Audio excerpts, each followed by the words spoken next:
This is our school. If you haven't been to our school, it is bigger than you think. Everybody says that when they come and visit our school for the first time, that they are amazed how big the property is. And it looks a little bit like an aeroplane.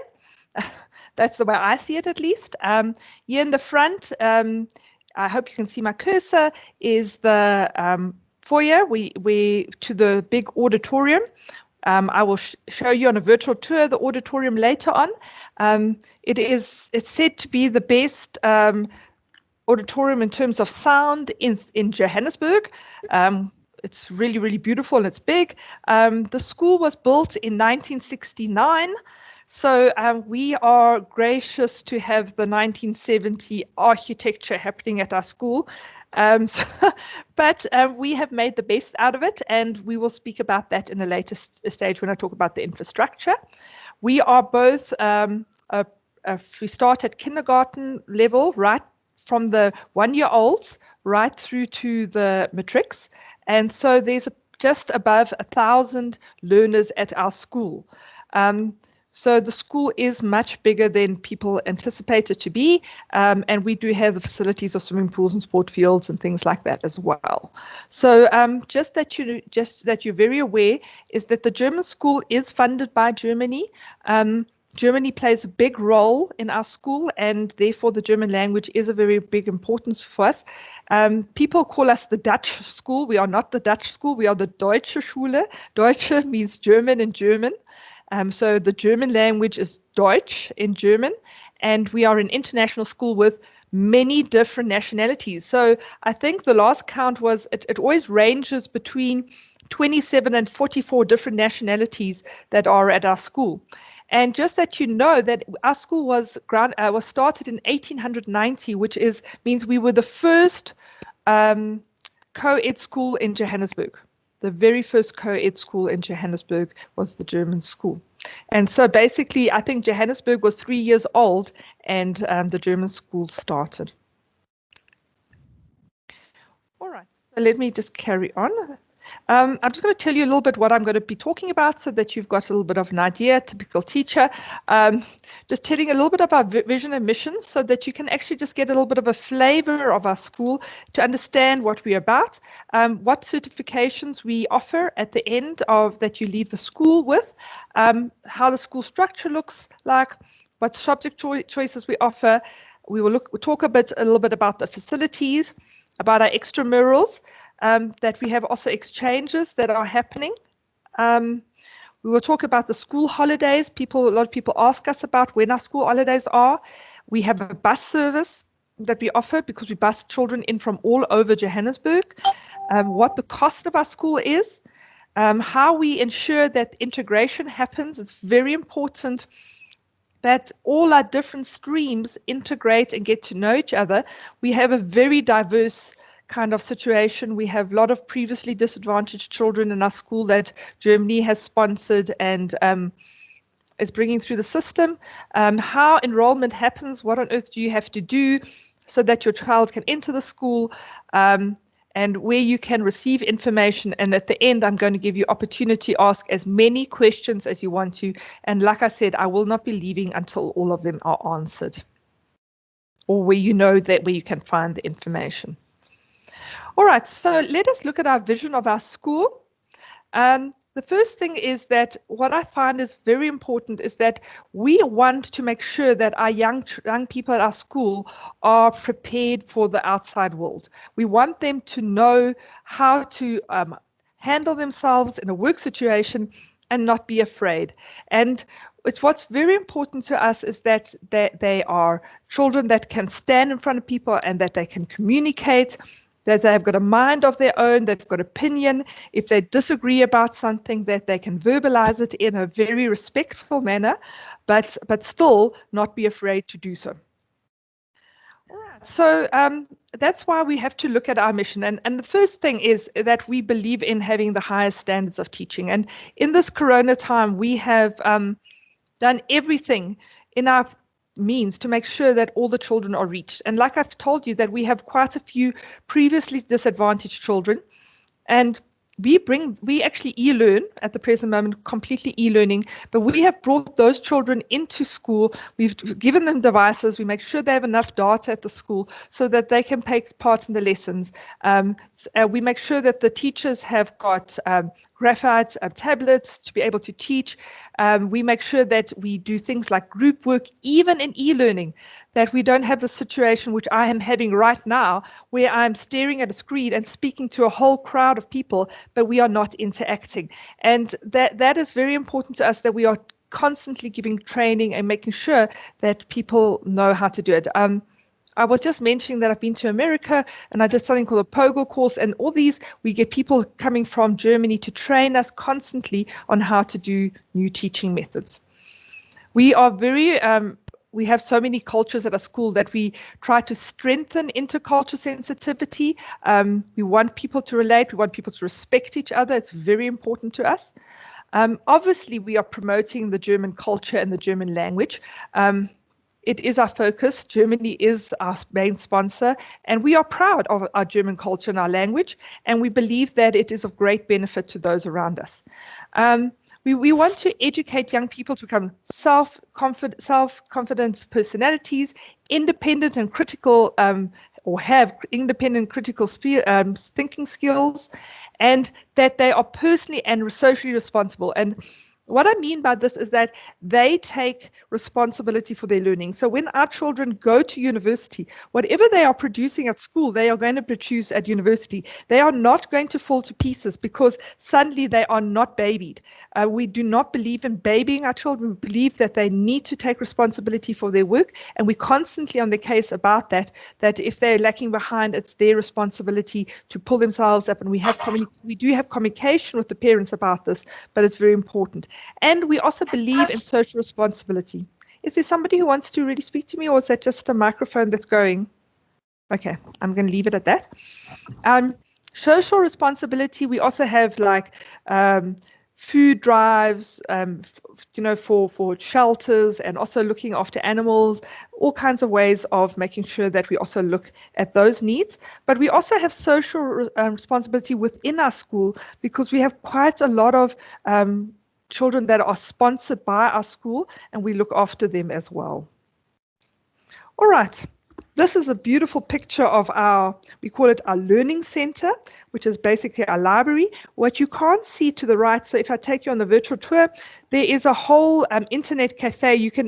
On the top, you can see the windows a little bit. There's an internet cafe in there. That's a computer center that the children can go to during breaks or before or after school. And if they need to use the computers and print things and do things. What you can't see is also the beautiful place where they can sit. Anyway, that's the learning center. But let's talk about certifications. If you enter the school in grade 8, there is going to be one route that you are going to follow, and you are going to get the IEB matric. It is a South African National Senior Certificate. It's the Independent Education Board. It's not the national paper we write. We write this paper. It's not the IEB, it's the IEB, so it's the South African system. But if you have the IEB, you can study overseas with it as well. It is internationally recognized. And together with the language diploma that we offer, you can study in Germany with it. Now, let me just speak a little bit about this language diploma, because there are different levels to the language diploma. When the children come in at grade 8 level, the Goethe Institute offers the same course, by the way, and we offer for parents who want to do the course in the evening, they can also do this language diploma if they want to. So you've got an A1 and an A2. Now, those two levels are basically just that you can communicate slightly with German, that you can have a little bit of a conversation, and those are not our aims. We aim maybe in grade 8 to 9 that they start being able to pass that level, but by the time they leave matric, we aim for them to have a B2. Now, a B2 is already you have to be able to write, you have to do a listen comprehension, you have to be able to do a speech in German. There's a whole lot of requirements for that, but it doesn't give you the level to actually go and study at university. To be able to study at university, you have to have a C2. Now, interesting that has happened, especially in our English medium high school stream, because our English medium high school stream has been going for about 7 years, is that the children that have graduated from our school and maybe only had a B1 or B2 then go to Germany, and because they've got that foundation, they learn the language at such a rapid rate that we've had quite a few of our learners actually studying in Germany and obtaining a C2 when they lived there for a few months. Then again, we've also had students that are incredibly talented, and they were able to do a C2 while they were at school. And what happens in grade 9, they are given the opportunity to apply, if they want to, in grade 10, to join the grade 5 class, the class that entered in grade 5, because the grade 5 class is aiming to get a C2. So then they can cross over, they can apply for it if their marks are high enough to do so. So there's a lot of opportunity in this to do as well as the child wants to, the child being motivated. And so you start in grade 8 with no German. You learn actually quite rapidly. Our aim is a B2, but if you get a C2, that will be an extra bonus. And like I said, if you go to Germany with a B2, you can communicate, you can live there, you can actually speak to the people, and you will learn the language to a greater extent in a very far shorter time. What I also say to people is that if you plan to do an undergrad in an English situation like in South Africa or in England or America, you can easily do a master's in English. And there are also English universities in Germany as well. But when you live in Germany, you'll find that you have to speak the language to just get by. The Germans are still very German. They do speak English, but they prefer to speak their own language. And if you have the language, it will be for your great advantage to be able to work there and study there. There are also lots of German firms all over the world, and we have found many of our ex-students have got jobs because they have got German on their CV. And like I said, that applied definitely to my daughter, who has just actually got a very good job. So I've spoken about the opportunities to study in Germany. So let me explain the school structure and the different entry points that you have. Okay, so we have got the Regenbogen children. That there's a group that starts with 1-year-olds. Once again, at that point, you can, as a non-German speaker, enter there. Your children can start there as a 1-year-old and join the kindergarten. Because that is the best for if you really wanted to learn the language, and entry point to get in there. But the entry point is 2 places. The one is very little, or when they are 5-year-old, they can enter this group as well and learn the language. In primary school, they call it junior primary from grade 1 to 4, completely taught in German. Everything is taught in German. And if children do not speak German, there is no entry point for them at that point. In Germany, high school starts at grade 5. I know that seems a little bit strange to us, but that's it is. So if you look at how our syllabus is set up in South Africa, it's also set up from grade 5 to 7. And this year is that the children will go from junior school into this grade 5 to 7 stream, and this is also taught purely in German, but they will obviously have Afrikaans and English as a subject. Then what we have here is an entry point at grade 5. So there's another opportunity for those who speak only English to enter at grade 5. This class is an interesting class because half of the class is literally sponsored by Germany, and the children from Soweto and all different areas, from different schools that we work with, come Saturday into school in grade 4. And we prepare them, and out of that group we choose 12 learners, the best 12 learners, and they offered bursaries to very great extent, up to even 100% bursaries for those children, and they're looked after in terms of books and all kinds of things. So those children, and then other half of the class is full paying. So it's a very interesting dynamic that happens in that class, because you have children that are wealthy and children, and we bring them in at that point because so that there's mixture happening in social levels. So it's a very interesting class that happens there. This class is given an opportunity in grade 8 to step over to the German stream, and that's why this block happens there. You see there's an overlap that happens there. So some of these children will come into the German stream and decide to do a German matric. Then here, I don't know why this says to grade 7. I think it should be saying to grade 9. I must correct that. This is English medium high school stream. This is what you would be entering if you start in grade 8. And the English medium high school stream doesn't give you the benefit of getting into the combi. You do not have enough German to do that. The only way you can study for Germany is to study in Germany is to do the IEB and then to do the language diploma. These children here have the opportunity to do the Abitur. And so this is my German nature, who is a little bit, needs to correct this because it can't say like that, because that is not correct. Thank you. Sorry, I had to do that. Otherwise it would have bugged me. All right. Okay, let's go back to the slide and from current slide. Okay. All right. Oh, I went backwards by accident. That wasn't intentional. Okay, so there we go. So that's the school structure.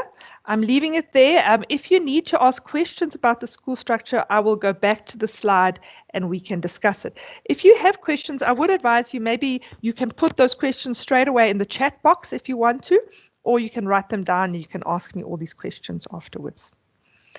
So these are the subject choices that you have for the IEB. I'm not looking at the Abitur because that's not part of my presentation. I'm just looking at the English medium high school stream. Just that you know that we have, you have a little bit arts. The music there is music at school. You can take music lessons and stuff like that, but it's not really part of the curriculum. We do have subject choices. We can do accountancy and business economics. For the social science, there's geography and life orientation. In the sciences, we've got chemistry and physics, which is taught as one subject, physical science. We've got life science, IT and geography, and the languages are English, Afrikaans, German. And we always have the option of Zulu if there's enough takers, but that doesn't seem to be the case for some reason.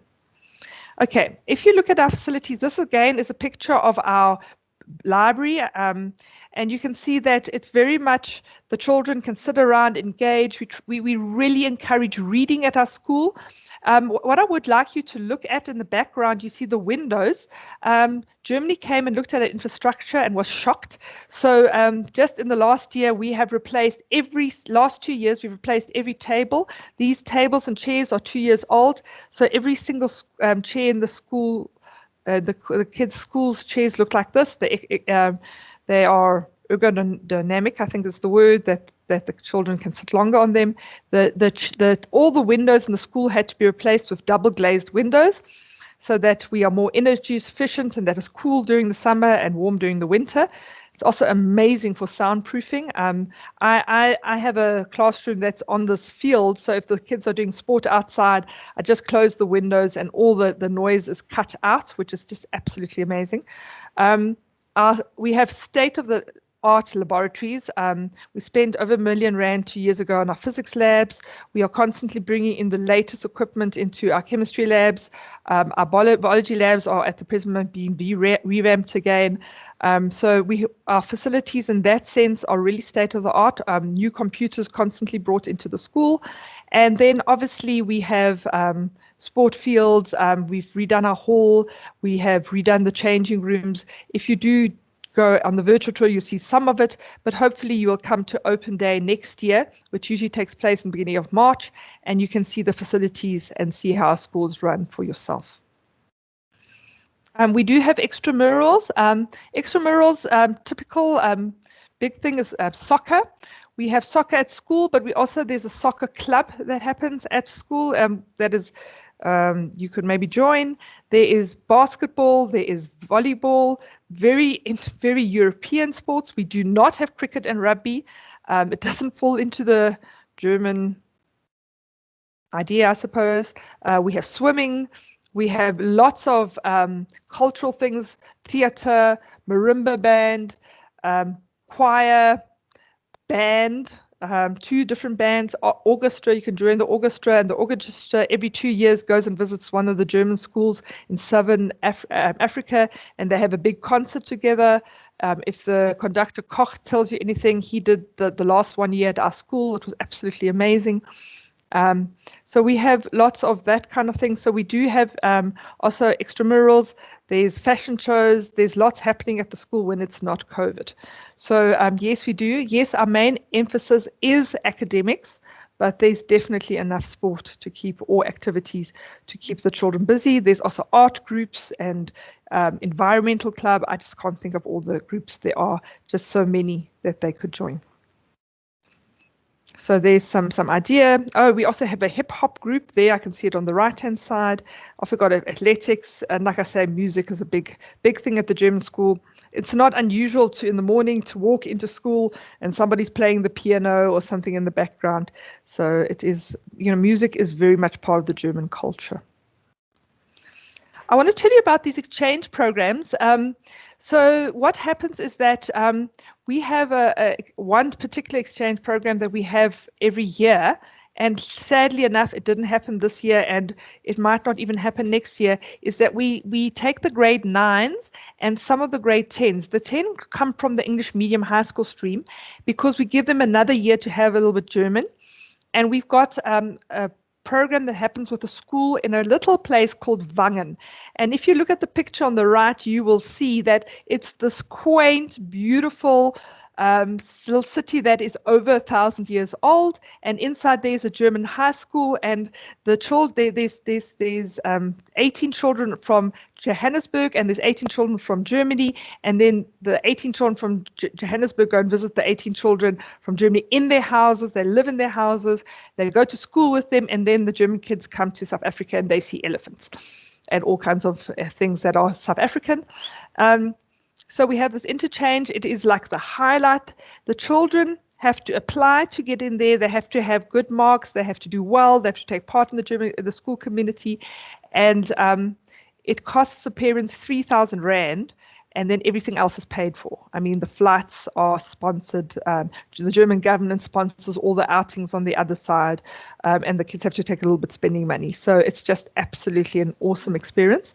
And those who have gone it have just been wonderful. And I must say, I'm very gracious that my children have had that experience and they loved it too. And it just gives an opportunity, especially if you are in a situation where you've never been to Germany, to actually to go to Germany, but also to live with a German family and to experience the culture.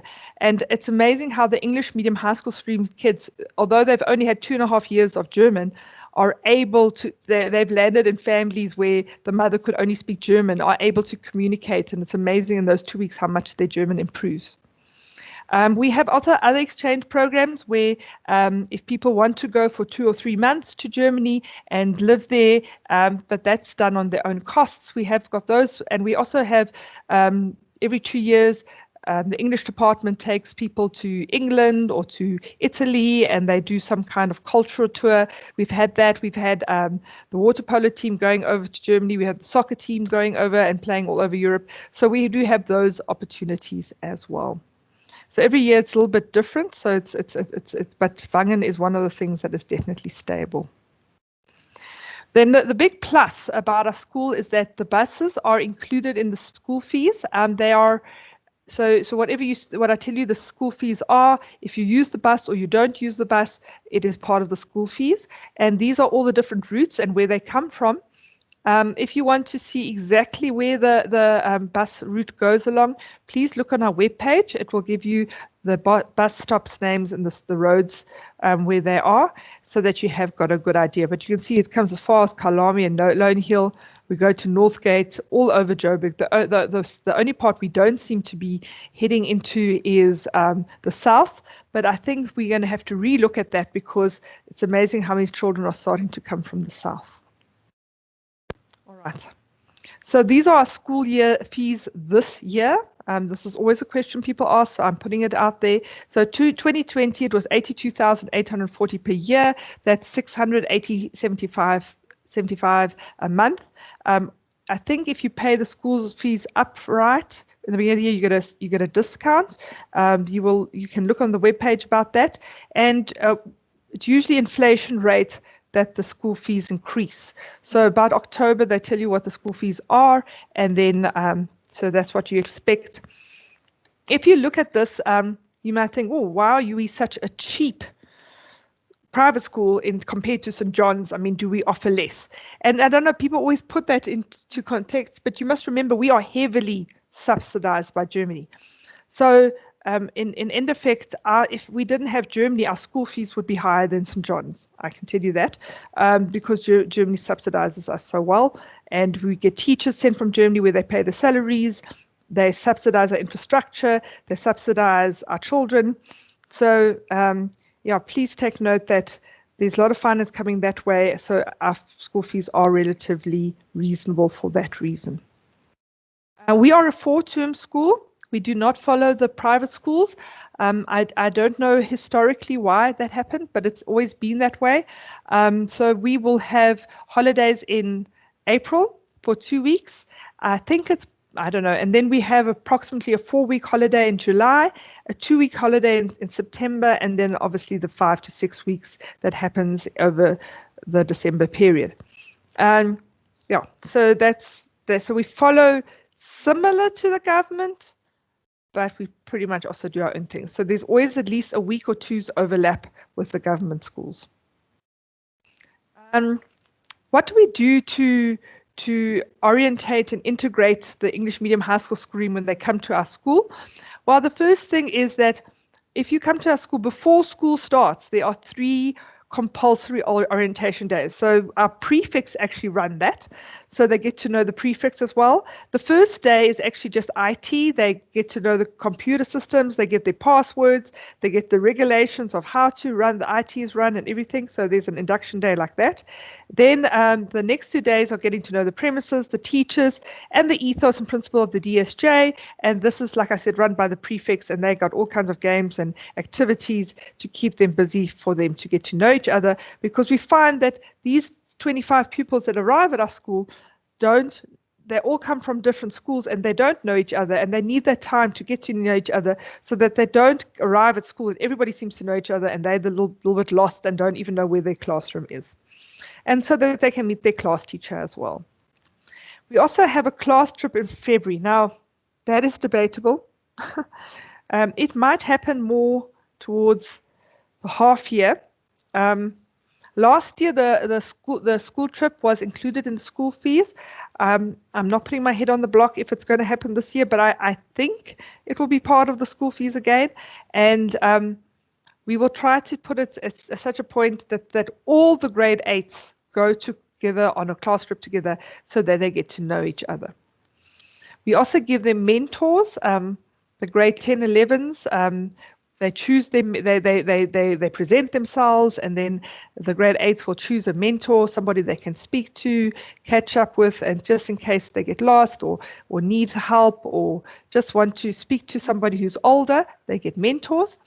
And then we also mix the classes with the German and that stream that started in grade 5. We mix them in English and we mix them in sport so they get to know each other. But we really encourage the children to take part in extramurals. Extramurals are not compulsory, but we encourage them to take part in extramurals so that they get to know each other. And we find that the sooner they get involved in extramurals, the more they mix with each other.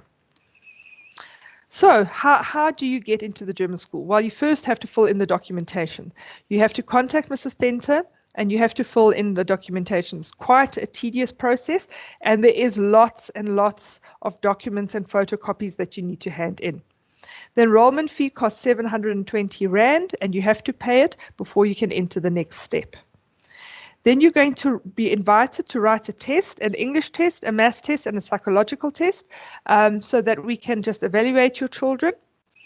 And then they will, if you pass, if we're happy about that, and we have looked at your finances and we agree that you can pay our school fees, then we will invite you into an interview, and that will be the last process. Its credit check comes here, but the credit check actually happens before that.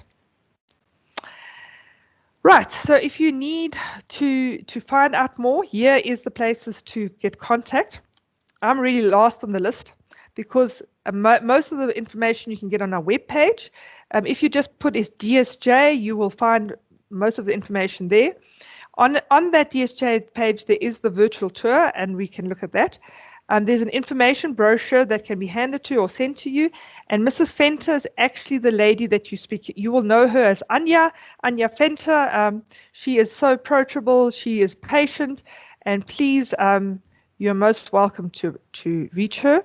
My surname, like I said, is Maclachlan, spelled the Scottish way, quite complicated. If you need to speak to me, you can take that down. But like I said, this presentation will be on the web page, and you're most welcome to contact me as well. All right. So, opportunity for questions. Please ask questions as much as you like. Savo, do you want to see if there's hands up? Yeah, Lilo, so I've got 5 questions so far. Afternoon, everyone. If you don't mind, I want to ask these 5 questions one by one, obviously, and then after that, just raise your hand and then you can ask the question yourself. Lilo, the very first question I got here from Molefe is, do you give preference to feeder schools from around your area? Otherwise, what is the selection criteria for grade 8? The selection criteria is that our aim is that the class average is about 60%, so it's quite a strong class. So we do look at academics. The children, we look at academics. We do not look at feeder schools. So it's very much performance-based. If a child, we look at the whole criteria. So sometimes children get a little bit nervous and they don't write so well in the entrance test, but we also look at what they get at their school, and we take an average. We've got a little thing that works like that. So we look at the psychological test, we look at the maths test, we look at the English test. We do realize that they have to learn another language. So there has to be they have to be reasonably strong in English so that they can handle another language. So that's basically our criteria that we look at. And then we obviously look at the interview as well. So that's our process that we go through. I said that we have got still places at the school, and we do. But I have said no to a few people. I don't fill the class just to fill the class. I keep the standard that is required. All right. Okay, next question. Second question from Benjamin. If a child has been doing Zulu as a second language, is it possible for him or her to start Afrikaans in grade 8? Okay, so if that is the case, and we've had the case, we strongly advise people to please start extra lessons in Afrikaans as soon as possible. And we've had quite a few children that start in grade 8 with Afrikaans for the first time. And we give them a grace period of 6 months. The first 6 months, that mark does not count on the report, but it will count at the end of the year. But they have to have extra lessons to be able to catch up the language of Afrikaans, because, like I said, they're going to have Afrikaans, not Zulu. So yes, that is possible, but it's a little bit more tougher. And if you are wanting to do that, please make sure that you start doing something about the Afrikaans straight away. Yes? Okay. Question number 3. How is the school managing the COVID-19 pandemic? Okay, I think we are managing very well. The first thing is that I can very proudly say that nobody has actually been infected inside the school. There's been no infections inside the school. We're incredibly strict at sanitizing. If you come to our school, the children walk in, they have to clean the desks, they have to sanitize, they have to wear masks, they are spaced 1.5 meters apart, and if they work on computers, and then they have to clean them. Then when they leave the classroom for breaks, they have to clean everything again, go out, and then come back and clean again. It is just cleaning, cleaning, cleaning. And then when they leave, the cleaning staff come and clean again. I don't think our school has ever been this clean. We are, so we've done that. We tried to bring the classes in half a class, but then we found that people got scared and people want to stay at home. So what we've done is we're e-learning. We're bringing different classes in every single day to write tests. So Monday, the grade 8s and 5s come. Tuesday, the next class comes to write tests, and then we shift it. We've got a whole writing plan, so the kids have to come in to write their tests, but then they can go home straight away. We use Teams. We put out a work plan at the beginning. On Sunday, you have to put a work plan down. All the information is put on the computer. We often record our lessons because children might be sick or they've got connectivity problems or load shedding. We all know about that. So they have all those problems. Then we record our lessons so the children can listen to that. We put PowerPoints. We voice over our PowerPoints. We have done everything possible, and the response of the parents and the surveys of the parents and teachers has been absolutely phenomenally positive of how we've been handling this epidemic. We do take it very seriously. I hope that answers the question. Yes. Next question. Learners with siblings already in the school, are they given preference? Yes. Yes, they are. And because we are still a family, but if they are very academically weak, I have said no to some children, sadly enough, because we do have a certain standard. So yes, we give preference to them, and they have the first pick, but we still there's a certain standard that they have to measure up to be able to come into our school. Yes. The fourth question. Do school fees cover sports, arts, culture, and books? Okay. They cover. They don't cover books, and there's one or two books that are given to them. There's a chemistry book and a physics book that I've bought from overseas that they get, but all the other books they have to buy. You have to buy books, you have to buy your textbooks, you have to buy your writing utensils. Extramurals is included. Certain extramurals aren't, like for instance robotics. If you do robotics, you have to pay extra for. There is in grade 9, which is part of the German culture, you do ballroom dancing in the evening. Most of the grade 9s do that, and it's amazing to see all these boys doing the cha-cha and everything. So they learn that, but that's also extra, but it's not high costs as normal ballroom dancing lessons would be. And so there are a few that are extra. If you want to do like extra music, like piano lessons or stuff like that, you would have to pay for it. But if you want to be part of the band or the orchestra or the marimba group, or you want to swim or be part of the basketball team, that's all included in the school fees. Okay, next question. Okay, got quite a few coming in here, so let's keep it up. When do applications for 2022 close? 2022. Yeah, they will close only. They will only close next year, April. Okay, cool. 2022. No. Approximately how many kids are in a class? Okay, so for the English medium high school stream is 25, and then when they get into grade 10 and they do their subject choices, the classes vary between 16 and 20 in a class. Cool. Next question. Even if it's not subject of the day, what about learners who would like to join from grade 5? Maybe I'll answer that question. I'll give Anja's details, Anja's email address for that one, for joining grade 5 on the Saturday school day, Lilo. Yeah. Okay. Yes. Jutta Barnes as well would be a person to speak to. Okay, I'll answer that one directly on message. Next question. Is the library open during lockdown for kids to get books? Yes. Yes. Yes. It's open. And they sanitize every single book that goes out. Yes. Okay. If you want. Okay, the next question. If my child has chosen to do French in grade 6, does she still have to catch up on Afrikaans in grade 8? Will she need to switch to Afrikaans, or can she carry on with French? Okay, she's coming to the English medium high school stream. If that person is in the school, can we have a chat by ourselves about that? Because there's an information evening happening now for the grade 8s. In grade 8, you get information evening for all about that. So that person, I take it you are in the school. Please come to chat to me or speak to Mrs. Burkham, and we can clarify all those issues. It's a little bit of a complicated situation.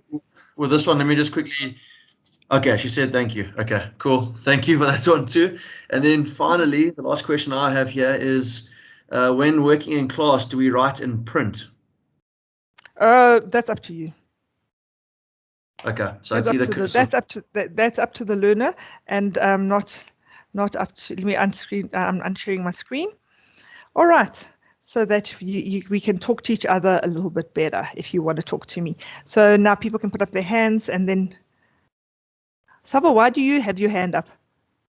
No, I don't have my hand up. Oh, no wonder. There we go. Sorry. Excuse us. All right. Okay, is there anybody who wants to ask me a question directly, and most welcome to? It's brave enough. I mean, it's quite a forum out there. Otherwise, is there people that would like to see a virtual tour? I will gladly try and do that. I'm not the best. Maybe I should let Savo do this virtual tour. Would you be up to that, Savo? I don't mind if that's what people want. I see there's just 2 more questions. Okay, let's go for the questions. Okay, so who is the school counsellor? Counselor? You mean? Yeah. Oh, you mean like psychologist? Yeah. Okay, so we have got lots of different avenues about this. So I like this because we have an anti-bullying system.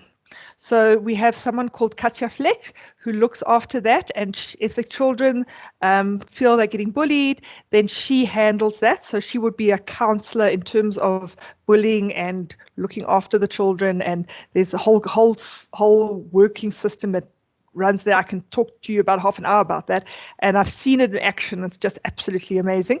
But yeah, so that's that. We have an anti-bullying counselor. Then we have a psychologist. Her name is Ursula Froschauer, and she if teachers feel that or children feel they need to speak to her, they can make appointments with her. That's part of the school, and but the parents have to be informed about that. So we have her, and we have also psychologists for the little ones as well. And then we have got also for studying in Germany, we've got a counselor for that, and we've got another counselor who looks after studying for if you want to study in South Africa. So those are all our different counselors. Oh, and then we also have 2 teachers of trust, and that means that if you feel like you don't need a psychologist, but you just need a teacher to speak to, and the children literally in a parliament elect this teacher of trust, and then they can go and make an appointment with that teacher and speak to them, and then the teacher will then decide, okay, they maybe need to see a psychologist, or they just needed someone to chat to, an adult to chat to. So we have lots of counselors at the school. Cool, thanks, Lilo. And there's one more question. The one question I've seen: are girls allowed to wear shorts or trousers instead of a skirt? Yes, they are. They are allowed to wear trousers, and the boy that just was brought in. So the boys wanted to know if they could wear skirts.